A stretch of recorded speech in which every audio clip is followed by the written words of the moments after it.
हमारे चैनल को सब्सक्राइब करें और वीडियो सबसे पहले अपने मोबाइल पर पाने के लिए बेल आइकन को दबाएं।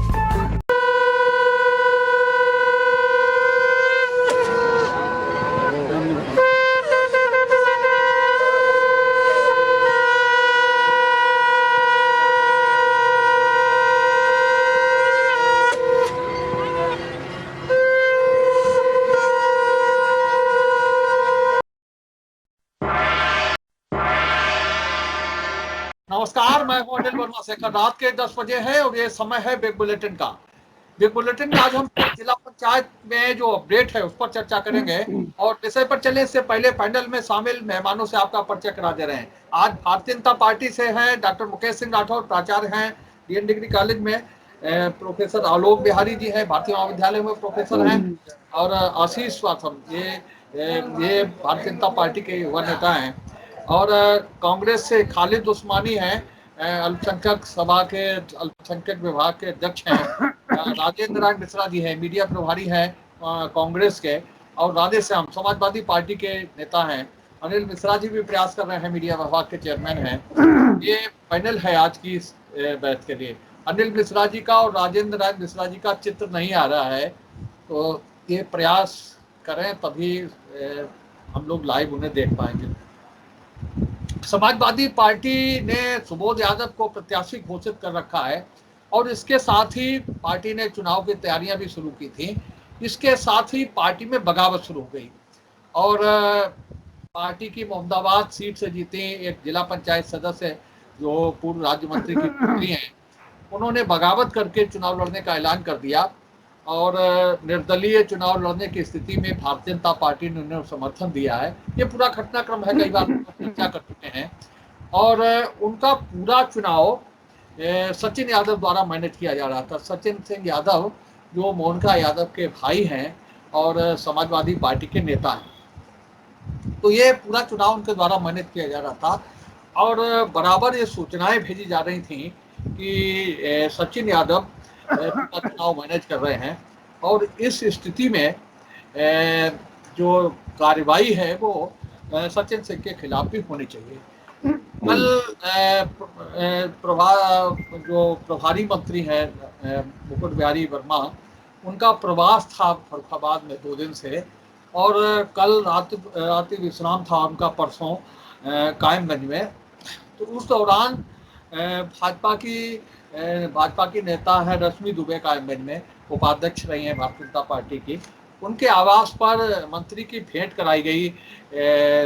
सचिन यादव से बैठक हुई उनके साथ में और पूरी रणनीति। लेकिन बड़ा बेढब जमाना है, वहाँ ड्राइंग रूम में बैठक हो रही थी, मकान के अंदरूनी कक्ष में बैठक हो रही थी, मीटिंग हो रही थी, रणनीति बन रही थी, लेकिन वहाँ से भी फोटो वायरल हो गया।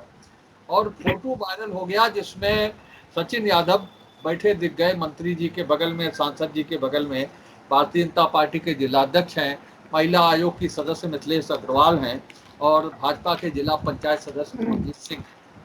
तो ये फोटो वायरल हो गया और उसके बाद में लोगों को ये मौका मिल गया कि जो कार्रवाई करने की मांग कर रहे थे जो लोग, उन्होंने प्रमाण सहित शिकायत कर दी।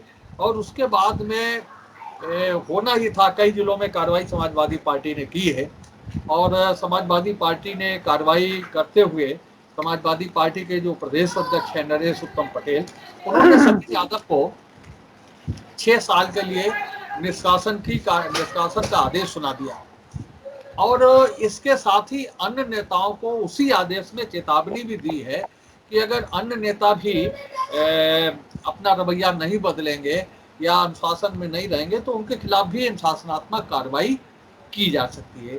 तो ये कुल मिलाकर के जो डैमेज कंट्रोल जैसी स्थिति है, जो सपा के नेता बागी उम्मीदवार के साथ थे हैं, उन्हें लाइन पर लाने के लिए, सपा के पक्ष में लाने के लिए ये सचिन यादव पर कार्रवाई करने का आदेश नरेश उत्तम पटेल द्वारा जारी किया गया है, ऐसा माना जा रहा है। लेकिन फिलहाल स्थिति थोड़ा सा टर्न लिए है इस पूरे महाभारत में। इस जो महाभारत है जिला पंचायत अध्यक्ष का, इसमें टर्न लिए है थोड़े से। सचिन यादव का हम आपको बता दें कि सचिन यादव की ये दूसरा दूसरा टाइम है, दूसरी बार है जब उन्होंने पार्टी से बगावत की है। वो लोकसभा चुनाव लड़ चुके हैं 2014 में बगावत करके समाजवादी पार्टी के अधिकृत उम्मीदवार के खिलाफ, और उस समय लड़ गए थे तो उसे जाहिर है उन्हें पार्टी से निष्कासित किया गया था, निकाला गया था। उनके साथ 23-24 नेताओं के खिलाफ और भी कार्रवाई हुई थी, और इस बार फिर वही स्थिति बनी कि उन्हें निकाले जाने की स्थिति बनी और पार्टी ने ये फैसला ले लिया कि उन्हें निष्कासित करने का आदेश जारी कर दिया। और इसके साथ ही चेतावनी है उन तमाम से, उन खातों से, उन जिला पंचायत सदस्यों को जो बागी उम्मीदवार के साथ परचम बुलंद कर रहे थे। तो अब देखते हैं कि क्या स्थिति आगे बढ़ेगी, कि जिस उद्देश्य से, जिस मकसद से कार्रवाई की गई है, आदेश जारी किया गया है, वो मकसद कितना पूरा हो पाता है। क्या जो दूसरे जिला पंचायत सदस्य हैं समाजवादी पार्टी के टिकट पर जीते हुए, या समाजवादी पार्टी के समर्थक, या कहें कि समाजवादी विचारधारा के, वो इस आदेश के बाद में कितना सुधार ला पाते हैं, या जहां पर हैं वहीं पर डटे रहते हैं, ये सब देखने वाली बात होगी। और इन्हीं सारे कयासों पर, इन्हीं सारी परिस्थितियों पर, और आज जो घटनाक्रम बदला है उस पर ही चर्चा हम लोग करेंगे। एक और दूसरा विषय भी इस चर्चा से जोड़ रहे हैं कि ये जो हुआ है, शायद जो खुशियां मनाई जा रही थी मोनिका यादव के भाजपा कार्यालय में पहुंचने के बाद से, कि एक अच्छे राजनीतिक घराने की बेटी भाजपा कार्यालय में पहुंचकर के समर्थन मांगने पहुंची, और कि देर सवेर वो भारतीय जनता पार्टी की सदस्यता भी ले लेंगी। लेकिन एक झटका भी लगा है भारतीय जनता पार्टी के लोक अधिकार मंच चला रहे थे कई सालों से डॉक्टर अरविंद, वो समाजवादी पार्टी के हो गए। लखनऊ में उनकी भेंट हुई है अखिलेश यादव जी से, और उन्हें पार्टी का प्रदेश प्रवक्ता बनाया गया है। और बहुत पीछे न जाए भी, कुछ दिन पहले उनका जन्मदिन हुआ था, और भारतीय जनता पार्टी के तमाम से पदाधिकारी कार्यकर्ता उनके साथ शरीक हुए थे, फोटो सेशन कराया था हम लोगों ने। तो ये, और डॉक्टर अरविंद की राजनीतिक जीवन की शुरुआत ही इस भारतीय जनता पार्टी के साथ हुई। पिछली बार वो टिकट भी मांगते रहे, और लोक अधिकार मंच हालांकि बना तो था, किसी संघ ने कोई कार्यक्रम किया था उसके दौरान, एक समिति जैसी बनी थी जिसका कार्यकाल उस कार्यक्रम के बाद में समाप्त हो जाना चाहिए था, लेकिन उन्होंने उसे स्थायी प्रोजेक्ट बना लिया और उस बैनर से ही कार्यक्रम को कर दिया। तो फिलहाल ये झटका है भारतीय जनता पार्टी को, और समाजवादी पार्टी ने इसमें डॉक्टर अरविंद को हाथों हाथ लिया है, डॉक्टर अरविंद को प्रदेश का प्रवक्ता बना दिया है। ये आज एक अच्छा घटनाक्रम हुआ है। तो हम आज की इस बहस की शुरुआत करते हैं, आज की इस बुलेटिन की डिबेट की शुरुआत करते हैं। हम चाहेंगे आलोक जी से शुरुआत करें आज की। और आलोक जी, जो गतिविधियां हमने बताई हैं कि सचिन को निकाला गया है, दूसरे नेताओं को चेतावनी दी गई है, आपके जो भारतीय जनता पार्टी है उसने पूरा चुनाव अपने हाथ में ले लिया है। प्रभारी मंत्री की अध्यक्षता में जो बैठक हुई है उसमें सारी रणनीति बनी है। तो अब चुनाव किस मोड़ पर जा रहा है, और सचिन के निष्कासन के क्या मतलब निकाले जाएं? क्या पार्टी और सख्त रुख अख्तियार कर सकती है, या जैसा कि हम लोग विचार कर रहे हैं कि डैमेज कंट्रोल की स्थिति है इसलिए फैसला लिया गया? चालू जी। देखिए शेखर भाई, हमने शुरुआत में जब हमारी आपकी डिबेट हुई थी, मैंने कहा था कि ये अस्तित्व की लड़ाई है, ये सचिन यादव परिवार के अस्तित्व की लड़ाई है, और शायद उसी दिशा में हम सब लोग देख रहे हैं कि क्या क्या हो रहा है। रही बात ये कि हम जीतेंगे, हम उस दिशा में आगे बढ़ रहे हैं, जैसा कि आपके ही वक्तव्य से समझ में आ रहा है। और हम ऐसे ही नहीं जीतेंगे। हम अभी तो आदरणीय मिश्रा जी ने पिछली बार कहा था कि 4 से 16 कैसे बनाएंगे। अब की बार मैं कह रहा हूं कि अब की बार हम 16 नहीं बनाएंगे, हम अब की बार 20-22 बनाएंगे। और क्योंकि हमारे पास अधिकांश जिला पंचायत सदस्यों का समर्थन है। और वो राजनीतिक घराना है, उसको प्रताड़ित किया गया समाजवादी पार्टी की तरफ से। तो स्वाभाविक है कि लोगों की संवेदनाएं हैं। बहुत पुराना राजनीतिक घराना है, बहुत लंबे समय से रहा है। और हमने कहा कि समाजवादी पार्टी में अगर आप ओवरऑल देखेंगे तो नरेंद्र सिंह यादव एक अच्छे राजनेता के रूप में जाने जाते हैं। उनकी जनता में बहुत अच्छी पकड़ है। और कहीं ना कहीं उनकी बेटी के साथ उस समाजवादी पार्टी खानदान ने जो दुर्व्यवहार किया, एक बेटी को बहू के रूप में स्वीकार किया और छोड़ दिया, वो बेटी कहाँ जाएगी? तो वो भी एक कारण है इसमें। और देखते जाइए धीरे धीरे क्या होता है, बहुत सारे राजनीतिक घटनाक्रम बदलेंगे। और रही बात अरविंद जी की, देखो पार्टियां हैं, लोग आते हैं जाते हैं, ये तो सतत प्रवाह सब में बना रहता है। इससे कोई ज़्यादा पार्टी पर फर्क पड़ने वाला नहीं है। और शेखर भाई आप निश्चिंत रहिए, देखते रहिए। हम बहुत अच्छे तरीके से जिला पंचायत अध्यक्ष की कुर्सी पर अपने चहेते व्यक्ति को बिठाएंगे और सपा के सभी मंसूबे ध्वस्त होंगे और इनके कुकर्मों की वजह से भी ध्वस्त होंगे। यही इनका कारण है। खालिद भाई। जी भाई, ये जो सचिन यादव जी पे आज जो कार्रवाई हुई है ये कोई नई बात नहीं है। 2014 में भी इस तरीके की एक कार्रवाई हुई थी समाजवादी पार्टी की तरफ से सचिन यादव जी के साथ। तो शायद संभवतः 24 लोग और थे उसमें, राजकुमार राठौर भी जी थे, एडवोकेट साहब, उनके साथ साथ 24 लोग थे और उनको पार्टी से निष्कासित किया गया। और कब उनको ज्वाइन करा दिया गया सचिन यादव जी को समाजवादी पार्टी में, इसका कोई भी पता नहीं लगा। बाद में ये एक औपचारिक, मैं समझता हूँ, निष्कासन है। और 2002 2021 आते आते 14 से और 21 आते आते से अब तक घटनाक्रम कई बार बदले हैं। और समझता हूँ 4 जुलाई को, जब 3 जुलाई को चुनाव होने के बाद 4 जुलाई को जब मोनिका यादव जी जिला पंचायत अध्यक्ष का चुनाव जीते तो जी के पास मैंने भी कहा कि प्रमाण पत्र लेके जाएंगी और फिर एक दिन चर्चा हम करेंगे कि सचिन यादव आज समाजवादी पार्टी में फिर है। तो ये बहुत बड़ी बात नहीं है, इससे हम चर्चा ज्यादा मामला है और ये हमें खुश मानने की जरूरत है, क्योंकि हमें हम किसी ना किसी तरह समाजवादी पार्टी में वो समाजवादी पार्टी है और उनका खून समाजवादी पार्टी है। तो हम ज्यादा खुशी मनाने की स्थिति में नहीं है। देखिए शेखर जी, शासन तो ये समाजवादी पार्टी का अंदरूनी मामला है। किसको वो अपने पार्टी के नेता निष्कासित करते हैं, किसको लेते हैं, ये उनका पार्टी का मामला है। कौन इनके साथ रहना चाहता है तो वही चाहेगा और नहीं, और जिसको अब लेकिन मैं ये जरूर कहना चाहूंगा, समाजवादी पार्टी की नीति यही रही है, उनका रवैया भी यही रहा है कि जब समाजवादी पार्टी को जिसकी जरूरत है उसको हमने यूज किया, नहीं जरूरत है जैसे निकाल दी हमने उसको मक्खी निकाल के फेंक दिया। सचिन जी के साथ आज ये नया थोड़ी नहीं है।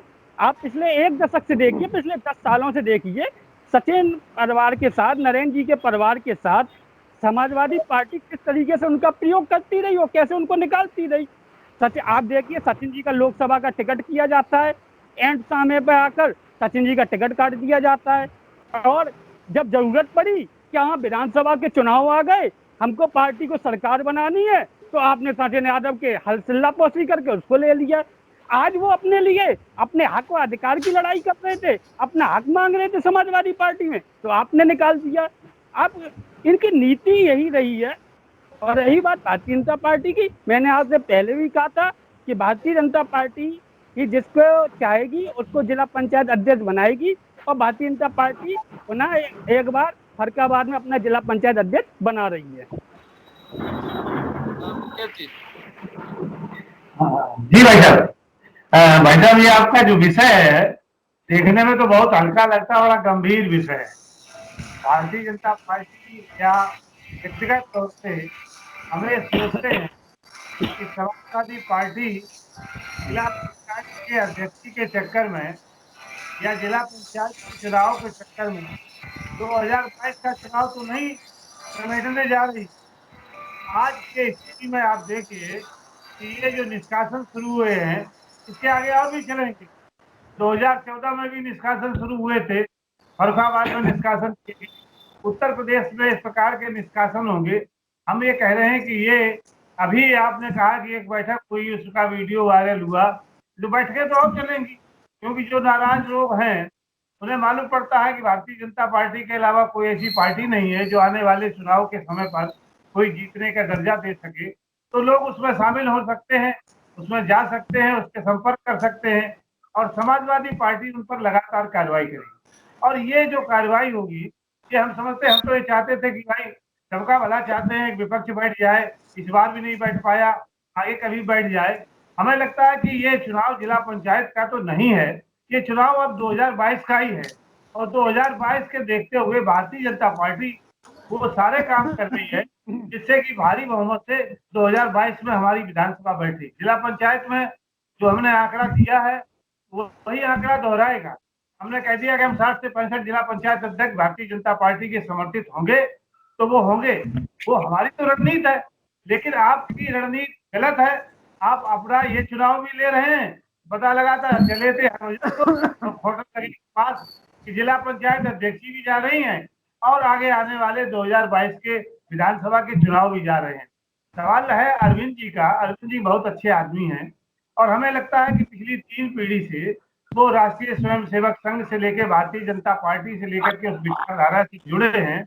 बहुत अधिक समय तक समाजवादी पार्टी में उनके लिए रहना बहुत कठिन काम होगा। वो प्रवक्ता तो बनाए गए हैं, प्रवक्ता तो उसको बनाना चाहिए जो कुछ जानता हो उस रीति नीति के बारे में।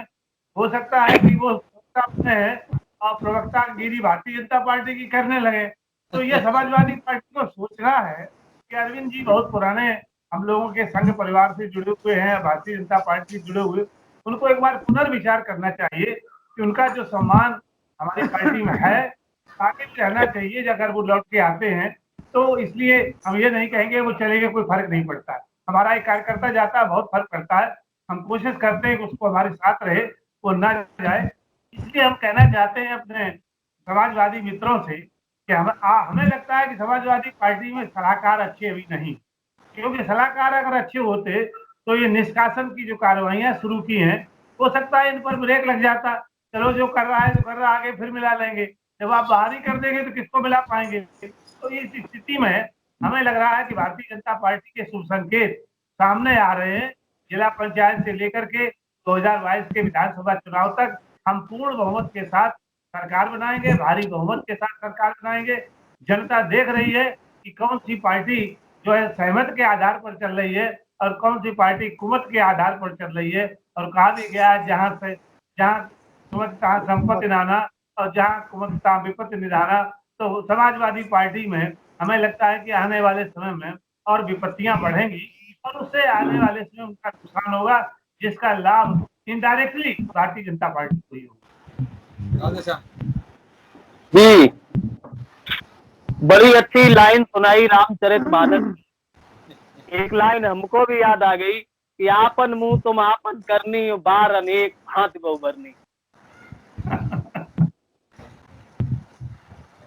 ये विषय जो आपका है, भाजपा की तरफ से बहुत सारे सवाल निकल के आए क्योंकि 3 लोग बोले हैं, तो हम चाहते हैं कि 3 लोगों के सवाल का जवाब देने भर का हमको समय मिल जाए। एक तरफ से सवाल निकल के आया है कि ये परिवार के अस्तित्व की लड़ाई है।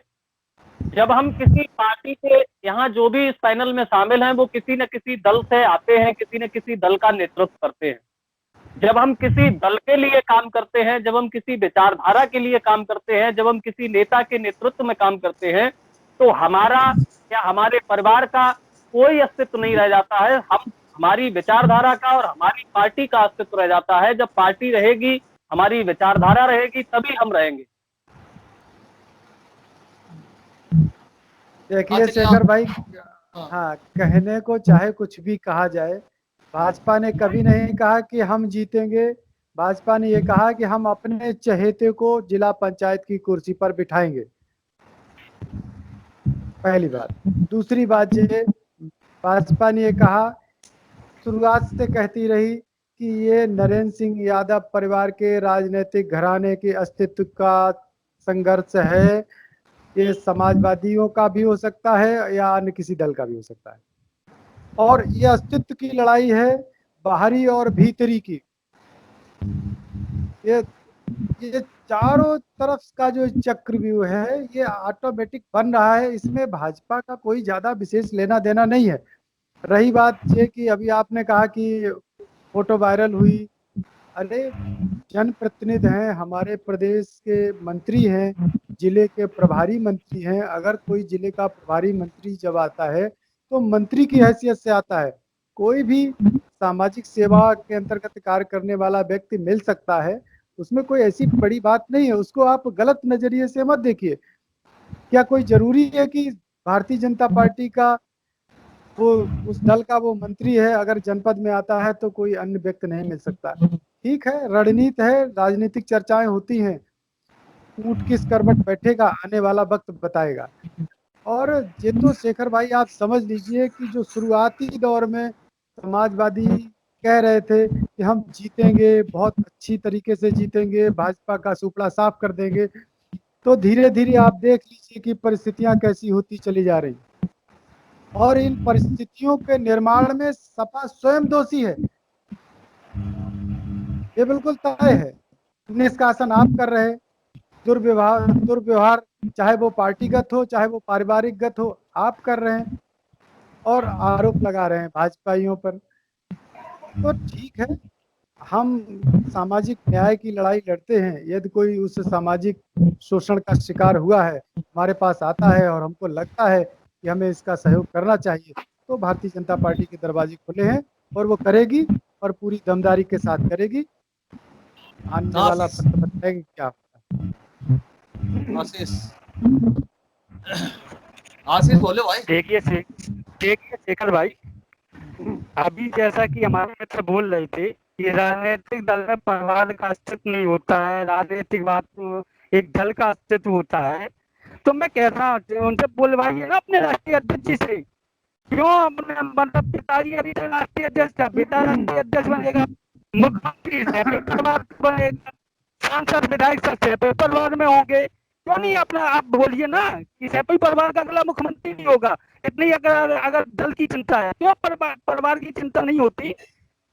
अगर परिवार की चिंता नहीं होती तो दल की चिंता होती तो उनके चाचा छोड़ के नहीं जाते।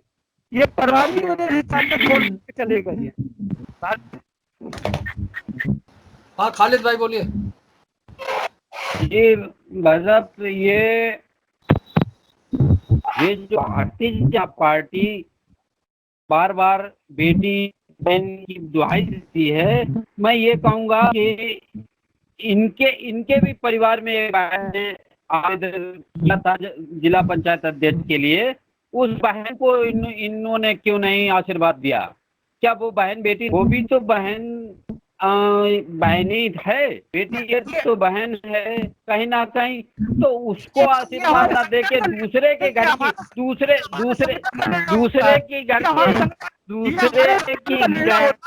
बहन को आशीर्वाद दे रहे हैं।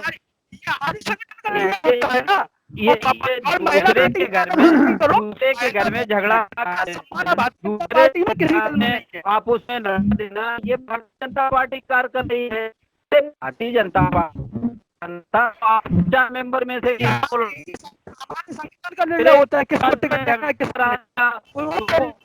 दिया परिवार में, एक को बढ़ा दिया एक को घटा दिया, इस तरह की भारतीय जनता पार्टी कर रही है। अच्छी मानसिकता तो नहीं है। अगर तुमको बेटी का सम्मान करना, बहन का सम्मान करना, तो जो को आवेदन किया था उनको टिकट मिलनी चाहिए थी। मोनिका यादव ही क्यों को आशीर्वाद मिल रहा है? भाई मोनिका यादव एक समाजवादी परिवार से आई थी, समाजवादी परिवार की हैं, तो उनको आशीर्वाद देने की क्या जरूरत थी?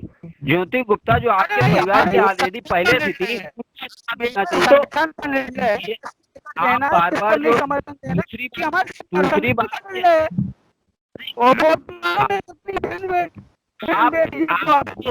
आपकी पार्टी में अगर कोई आवेदन ना करता तब तो आपकी मजबूरी थी। हमारी पार्टी हम किसी के घर झगड़ा नहीं कर रहे हैं। हम तो पार्टी में सब हर मोर्चों में महिलाओं की भागीदारी है। हाँ, महिला तो आपके यहाँ भी है। आवाज आ रही क्या? बेटियों के लिए संघर्ष भारतीय जनता पार्टी या किसी का समर्थन दिया। बहन बेटियों की उठाने वालों को फांसी पे टांग दिया जाता है। भारतीय जनता पार्टी की ताकत थी केवल।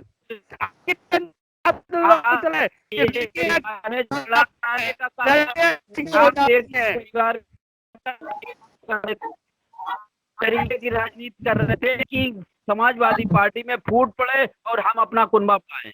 इस तरीके की मानसिकता नहीं होनी चाहिए राजनीति में। राजनीति में मैं चाहता हूँ, हमारे प्रोफेसर साहब, हमारे गुरु जी बैठे हैं, तो लोग एक परिवार में अगर झगड़ा होता तो सम्मानित लोगों को ये चाहिए कि उनको बैठाल के और उस परिवार में सुलह कराए।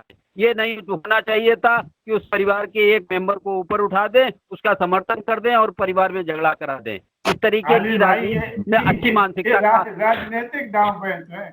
नहीं, राजनीतिक दांव पेच आ रही हमारी राजनीति इतनी गंदी भी नहीं हो जानी चाहिए कि परिवार में झगड़ा हो जाए। नहीं, हमका जी पहले झगड़ा करके आए भाई, हमने कहा झगड़ा करा भाई। आपके परिवार में भी एक बेटी थी, उसको भी सम्मान मिलना चाहिए था। हम अपने घर की बेटी ना माने,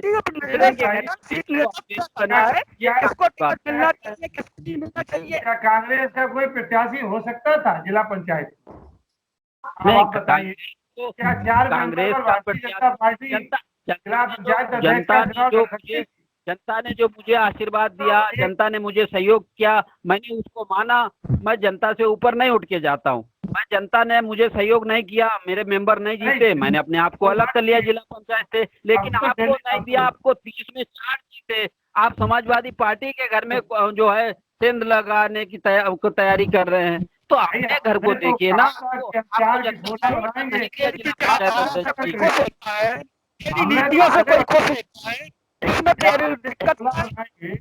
आपको अलर्ट रहना चाहिए था। 16 बनाएंगे, हमने 30 बनाए। जनता होना चाहते हैं कि जो आपके घर में तो कुछ नहीं है। आप सत्ता में हैं, हम 30 साल से सत्ता में नहीं है उत्तर प्रदेश में, फिर भी हम चुनाव लड़े। आप सत्ता में हैं और आपको 4 सीटें मिलती हैं। ये नीतियों की बात कहाँ है? जनता कहाँ खुश आपकी नीतियों से है? अगर तो अच्छी बात है, सत्ता का दुरुपयोग नहीं किया। जनता सत्ता का दुरुपयोग किया जितना कर सकते थे, लेकिन अब इतना तो नहीं कर सकते कि आपको वोट मिले और आप अपनी हो जाएंगे। चलिए खत्म करना, दूसरी डिबेट करनी है। राधे श्याम जी, हाँ बोलिए राधे श्याम जी। आपने दूसरे नहीं है। राधे श्याम बोलो। हाँ, अरे हमने कहा कि बड़ी दलील दी जा रही है बहन बेटियों के सम्मान की। कितना सम्मान बहन बेटियों को मिला, उन्नाव, बदायूं, हाथरस, हर जगह पूरे प्रदेश ने देखा है। और कहीं न कहीं निश्चित तौर पर भारतीय जनता पार्टी की मंशा जो है वो बिल्कुल एकदम से खराब और लोकतंत्र के प्रति गैर आस्थावान हो चुकी है, जो कि लोकतंत्र को कुचल के किसी भी तरह से जो है इन चुनावों को जीतना चाहती है। और जो मामला अभी बताया गया कि ये चुनाव जिला पंचायत नहीं है। अरे भाई, 3 लोग बोले, ऐसे भी बोलने नहीं देते हो, ये क्या तरीका है? 3 लोग बोल रहे हो, हम अकेले 3 लोग अपनी पार्टी से बोल रहे हो, हमें भी और बीच में बोलते नहीं